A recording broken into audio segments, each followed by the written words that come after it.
Емес көңілден шыққан шынайы сөздермен жаулап алыңыз.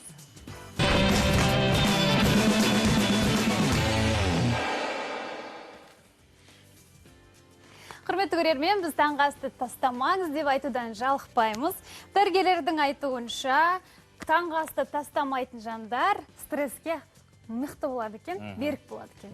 Бұған қоса таңғы ас мидың жақсы дем қоюына және ақпаратты есе жақсы сақтауына көмектеседі. Бізге қонаққа аспаз Гүлсана Істілеуова келді. Бүгін таңғы ас жасаймыз. Қош келдіңіз, қайырлы таң. Қайырлы таң. Ал бүгін көрерменге қандай таңғы ас жасаймыз, ең танымал таңғы астардың бірін жасаймыз деп айтыпты.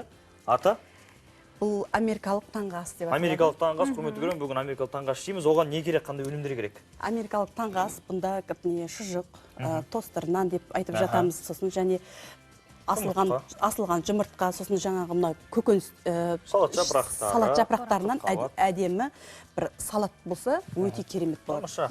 Чили қызараға зәйтүн май ойын қателеспесем. Зәйтүн майы. Ой болса бастайық. Неден бастаймыз ең бірінші? Ең бірінші біз қазір салатымызды дайындап аламыз. Жақсы, кеттік. Енді аспаз ретінде айтыңыз, бүгінгі ең танымал астар қандай? Қандай ас ішу керек жалпы таңғы асқа?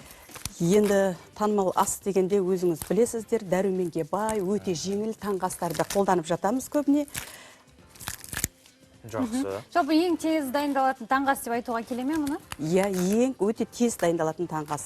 Ал әлемдегі ең тез таңғы ас қандай екен?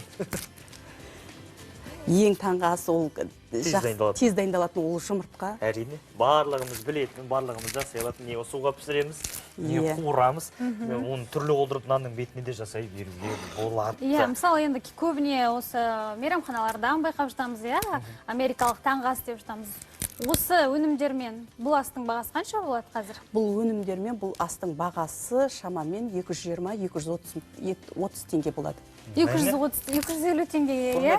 Мейрамханаға барғанша осы өнімдерді алып үйде эконом ғой мұнау. Иә, бірге алып жүру керек, иә? Таңғы ас міндетті түрде пайдалы болу керек екен. Өйткені мамандар айтып жатады, кез келген андай айтамыз ғой, екінші тағам дейміз, майлыны жемесін деп жатады. Дұрыс қой. Аха. Ал таңғы асқа не ішсе болады сусындардан?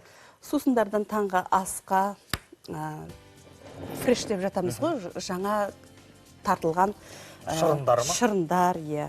Әдетте асыққанда үйде де осы америкалық таңғы ас жасайсыз ба? Әлде тағы да бір құпияларыңыз бар ма? Әсіресе таңғы уақытта уақыт тығыз болады көбіне, балалар сабаққа барады. Ондай кездерде көбінесе каша дайындап қоямыз ертерек. Көбінесе мына бізде тостернан қасына жаңағы шұжық қосамыз, тағы қосымша помидор қосамыз, сыр қосамыз. Солай өте әдемі, дәмді болып шығады. Тамаша. Енді балауса сен сұрап қойшы, қандай таңғы ас жақсы көресің? Мен жұмыртқаны жақсы көрем. Әсіресе қуырылған. Жұмыртқаның сан түрін дайындап білемін. Тамаша. Мына салаты дайын болды, енді? Енді бұл салатымызды жақсылап зәйтүн майымен араластырамыз.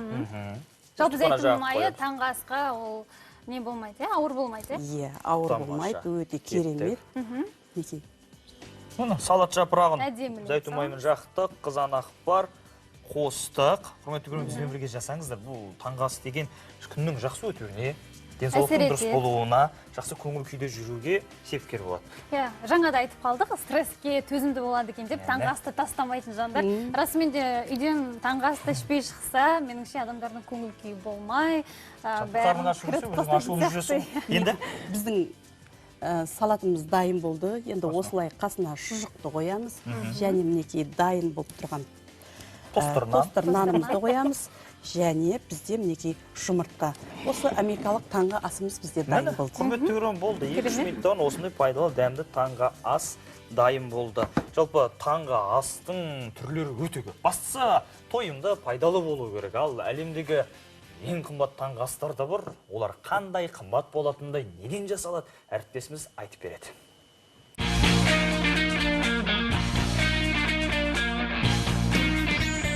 Әлемде қымбат дүниелер өте көп. Қымбат көлік, қымбат қонақ үй, қымбат көйлек тізе берсеңіз таусылмайды. Біз бүгін соның ішінде ең